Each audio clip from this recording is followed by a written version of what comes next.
where I come from, where I am today, and where I hope to be in the future, I cannot help but recognize and acknowledge the immense influence my mother plays in my life and continues to play in my life. You see, my mother is my role model. She motivates me and inspires me every single day. Women are indeed powerful. They hold the key to the building up of their families and of the society at large. And that is why today I'm so excited, not because it's my birthday, but because I have an incredible idea I would like to share with all of you. The Weaving Project. But aside from that, I have an even higher reason for this. My own personal story. You see, when I was 12 years old, I lost my father to cancer. My mother was just as young as I am when that happened. And no, I am not going to tell you my age. We were five of us. 5 children between the ages of 12 and 4. When I think back to my mother and how she put things together, I can only marvel, because I know she must have had moments of despair, utter helplessness, pain, anguish, because she was young and all alone. But I feel so privileged and so grateful to God, because my mother is educated. And on that platform, she was able to use her skills to put food on the table and to send us to the schools that her money could fetch.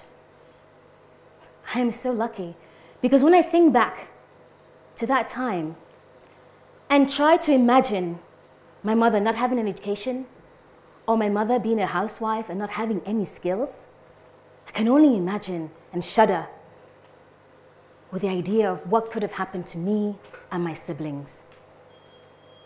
And that's why I'm so happy to talk to you about this project that I feel so privileged co-founding.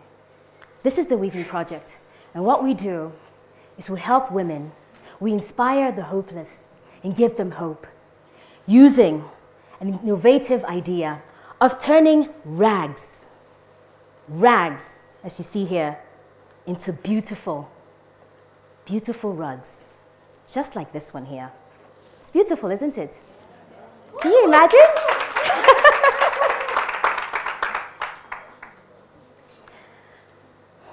A little history will surely help. And so I start with an incredible lady, the founder, Ella Smith. It all happened one afternoon, as the story goes. She was sitting down in her backyard on her lovely Egyptian carpet when she had what you would call an aha moment.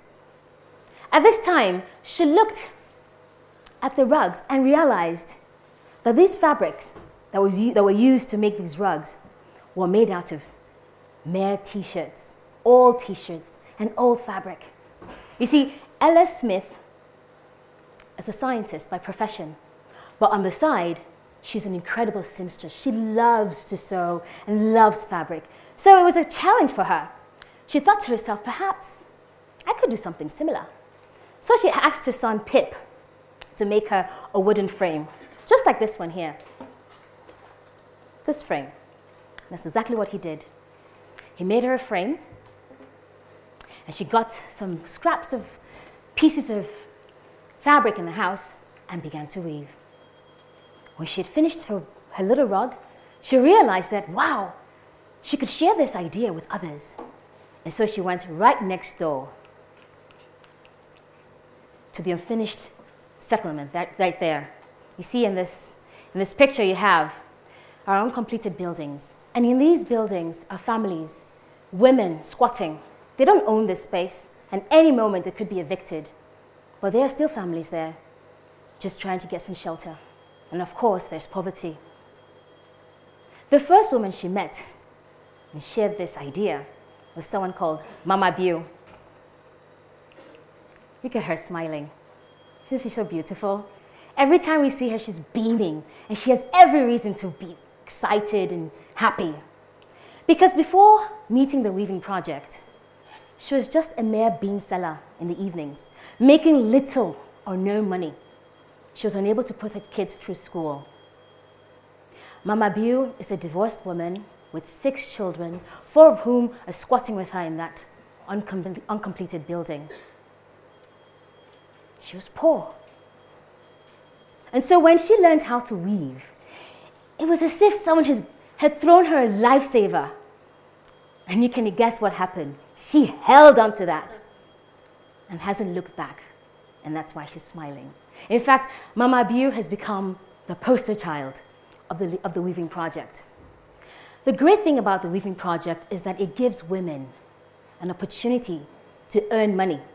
This is an income-generating opportunity for these women. And the great thing about it also is that, as you can see, the elementary tools that we use are found everywhere. The frame is just wood, knocked up with little nails, thread that's easily found, very accessible to the real women. Fabric, like I showed you earlier. See, in Nigeria, about 160 million plus and growing. And each of us love Ankara, like what I'm wearing. We like to dress like this.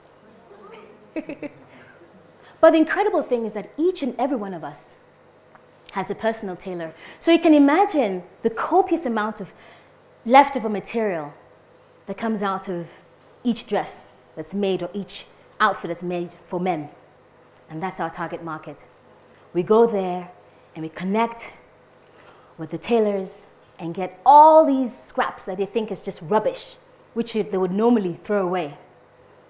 We harness that because to us, to them it might be rubbish, but to us it's solid gold. Because you can even say that we do have some element of the Midas touch because we're able to turn mere fabric into beautiful rugs just like this. So it's easy to weave, like you see here. It takes about 2-3 hours to get a hang of it, and therefore it's easy to replicate. So what happens is these women, when they learn how to weave, they carry it on to their sisters, to the sisters' friends, and before you know it, the whole community is coming together. We started out with one woman, Mama Biu. Now we have over 35 women weavers weaving consistently. And we have more and more women coming, wanting to learn how to weave. So we're empowering these women economically and also being very eco-friendly. So you can see that our organization is green and it's wonderful. So how do we help these women make money? As I've shown you before, the resources are in abundance. You have these women weaving with the fabric together. And so what we do as the Weaving Project is we act as middle women, but with middle women with their special interest at heart. Every month, these women come in and bring all the rugs they've woven within the month. And then we price them, we tag them with their names. You can see you have Maria, Mama Maria, which is the mother of Maria, and you have a price tag there, 1,000 naira. The way we come up with the pricing is really by measuring the length and width of the rugs. And there are different types of rugs. We've got the medium size, the small size, and the very large size. So what we do is we have already established networks in Abuja, which is where we work. And resting on these networks, we're able to sell these rugs. For example, the United States Embassy in Abuja is extremely supportive of our cause. And every time they have an arts and crafts day, we're right there selling. The international schools as well has really provided us with a huge platform where we're able to communicate with the international community and sell our rugs. Not only that, we have partnerships with the local coffee shops and galleries where we can sell our beautiful rugs that you see here. So this is a picture of one of the trade fairs we've had. We're able to sell, so there's so many of them, we're able to sell our rugs. And the great thing is that the diplomatic community and the international community, they love it. And who wouldn't? Look at how beautiful and colorful they are. It represents Nigeria. You see, in Nigeria, we love our Ankara, as I said. We love very beautiful, vibrant colors. And that's reflected in these rugs. These rugs have multiple purposes. So, in fact, we're just scratching the surface because what we have, we're able to make in different ways. For example, we have what you would call a picnic blanket there. We could even use it for a tablecloth, or even for dinner. There's so many uses. There's so many uses for these rugs. And it's just the beginning.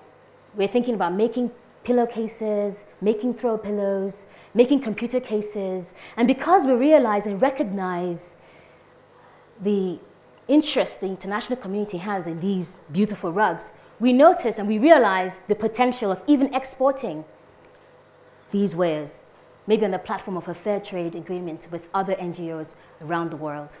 It's amazing. We're just beginning. The great thing, and when I think about this, I just am so excited because I see these women and I realize how this little, almost insignificant idea is really empowering and changing these women and their communities. On the far left, we have Mama Halima. Mama Halima, wearing the yellow outfit with her daughter right in front of her, just recently bought a sewing machine. She saved up enough money to buy a sewing machine so that she could augment her weaving skills. Isn't that awesome? It's pretty great. Yeah. Mama Biu, whom I introduced to you earlier, at first had no money, could not send her kids to school. Now she's able to send her children to school. She's now a landowner. And just recently, when her father was going through some medical problems, she paid for all his medical bills. You have Peter there, the one out of, I think we're about 3 male weavers. Even though we're catered to the women, we're very much about inclusiveness. And so even the men are welcome to weave. Peter is a security guard. And in his spare time, he's able to weave. And from the money gotten from that, he's sending his wife to school. Talk about empowerment. That's amazing. And then the last there is Fatima. Fatima has been able to buy a bed for her family. Like I told you, these women squat in these uncompleted buildings with their children just literally sleeping on the floor. And so she's been able to save up enough money to buy a bed so that her kids can sleep comfortably. And also her husband recently fell sick. And guess who paid her the hospital bills? She did. And that's the beauty of women. You see, when you empower a woman, you're empowering the family. Because the woman will undoubtedly make sure there's food on the table. She'll make sure the children go to school. She'll make sure they get immunized when they have to. She'll make sure that she provides the enabling environment to ensure that her children grow up to be productive members of society. So when we empower the woman, we're empowering the community. When you empower the community, you're empowering the society. When you empower the society, guess what? You're empowering the country. And that is the influence women wield. We cannot talk about sustainability and development without having women front and center. I feel like this is our moment, and I'm excited. Because what we do is just not catering to the Nigerian woman, rural woman. It's similar in all the parts of Africa. We have rural women in Ghana who can benefit from this. Rural women in Uganda who can benefit from this. The potential is tremendous. We, the youth, are coming together. There's a certain energy that is arising in each and every one of us, and I'm a part of, and I'm so excited. We're weaving our stories together, bringing and building a new Africa. I encourage each and every one of you out there, my brothers and sisters, my fellow Africans, Do not despair or think that you're not rich enough or smart enough. You don't have the right background to make a difference. The most important thing that we have, believe you me, is our mind. Because with our minds, we're able to create, we're able to imagine, we're able to solve problems. Do not underestimate the potential of your mind. A great change maker, an American statesman, Abraham Lincoln once said, determine that the thing can and shall be done, and we shall make a way. Thank you.